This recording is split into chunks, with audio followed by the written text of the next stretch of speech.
discourse cues are another kind of clue that kids can use when trying to figure out what a word means, what it refers to.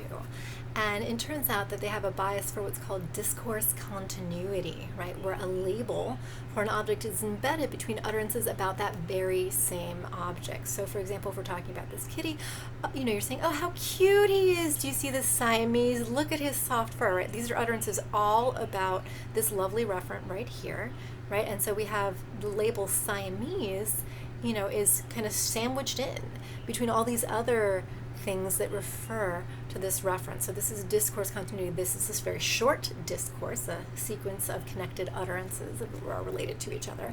And they're related. That's the continuity part. So discourse continuity, the child is going to assume, since we're talking about that cute kitty or the soft fur, that Siamese probably is referring to something about this kitty, right?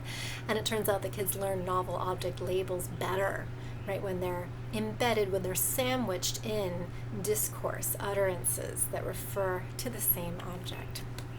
Now, speakers generally talk to children about the here and now, just another aspect of discourse, which makes it a little simpler to have these kinds of discourse continuities, to have these kinds of utterances that are referring to reference that children can sort of see and touch, right? So Quine's problem about, gosh, it could mean anything. What is Siamese? Could it mean the kitty? Could it mean, the yellow moon? That's the third one from Saturn. Well, it probably doesn't mean the yellow moon. That's the third one from Saturn, because it's really not in the here and now. It's more likely to mean kitty. But even within sort of the objects or the reference that children might experience on a regular basis, speakers really are doing more like this. Look at the Siamese, he's so cute, what lovely fur, right? This kind of discourse that's really focusing on an object that children can see in the moment, as opposed to something they might say to an adult, like, I just took her to the vet yesterday, poor thing's been sick all of last week,